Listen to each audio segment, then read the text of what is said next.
मलूक दास जी महाराज का जयंती महोत्सव धूमधाम से संपन्न। समापन दिवस पर गुरु शरणानंद महाराज व योग गुरु बाबा रामदेव ने किया व्यासपीठ का पूजन। वृंदावन के वंशीवट स्थित मलूक पीठ आश्रम में चल रहा मलूक दास जी महाराज का 451वां जयंती महोत्सव शुक्रवार को संतों के सानिध्य में धूमधाम से संपन्न हुआ। समापन दिवस पर हजारों श्रद्धालु भक्तों को ब्रज के प्रसिद्ध संतों के मुखारविंद से आशीर्वचन सुनने का सौभाग्य प्राप्त हुआ। महोत्सव के प्रारंभ में मलूक पीठाधीश्वर राजेंद्र दास महाराज ने व्यासपीठ से भक्तों को कथामृत पान कराया, जिससे संपूर्ण वातावरण आध्यात्मिक भाव से भर गया। महोत्सव का समापन वंशीवट स्थित प्राचीन मलूक पीठ आश्रम में संत संगोष्ठी तथा मलूक दास जी महाराज की समाधि पूजन के साथ हुआ। समापन समारोह में पधारे गुरु शरणानंद महाराज ने कहा, बिना गुरु के भगवत कृपा प्राप्त करना भवसागर को पार करने के समान है। हर मनुष्य को गुरु दीक्षा अवश्य लेनी चाहिए और उनके बताए मार्ग पर चलना चाहिए, क्योंकि गुरु ही भगवान की कृपा प्राप्त करने का सरल मार्ग है। योग गुरु बाबा रामदेव ने कहा कि आज पूरा देश आर्थिक, राजनीतिक, धार्मिक और सांस्कृतिक आतंकवाद के दौर से गुजर रहा है। भारत से ही विश्व को दिशा मिलेगी। ऐसे समय में भारत की आचार्य परंपरा में महान संत मलूक दास जी महाराज की जयंती महोत्सव में भाग लेना मेरे लिए गौरव की बात है।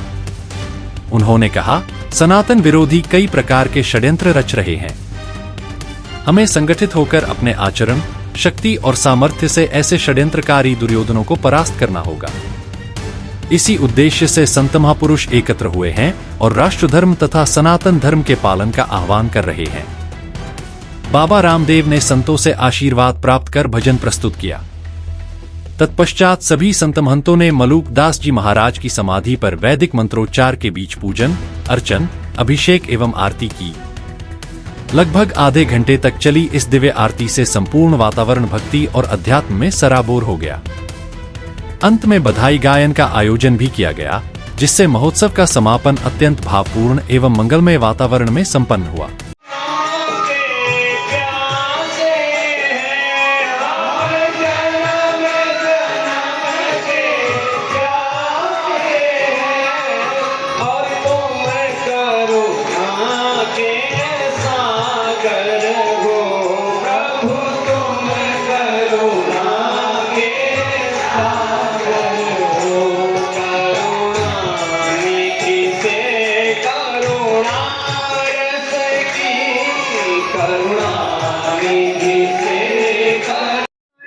पूरा देश एक आर्थिक, राजनैतिक, धार्मिक, सांस्कृतिक आतंकवाद के दौर से गुजर रहा है।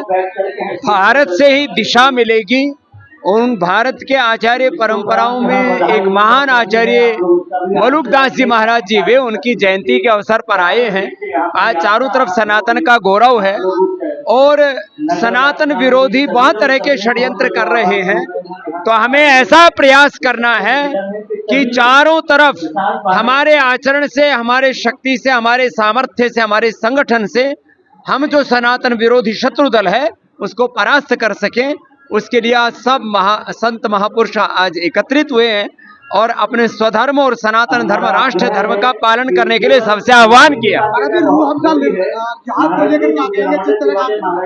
अरे भैया, रूह अफ़ज़ा वालों ने, अब हमने तो किसी का नाम बोला नहीं, अब रूह अफ़ज़ा वालों ने सरबत जिहाद को अपने सिर ऊपर ले लिया। इसका मतलब वो जिहाद कर रहे होंगे। यदि उनकी निष्ठा यदि हमदर्द की और हिमालय की निष्ठा 100% इस्लाम में है और वो उसके लिए मदरसे और मस्जिद बनाते हैं, तो उनको तो खुश होना चाहिए। लेकिन सनातनियों को तो समझना चाहिए ना कि किससे सनातन का गौरव बढ़ रहा है और किससे इस्लाम का गौरव बढ़ रहा है। अब इसको लेकर के भी किसी को पेट में दर्द होता हो तो होने दो। जो सर्ब जिहाद है सो है ही।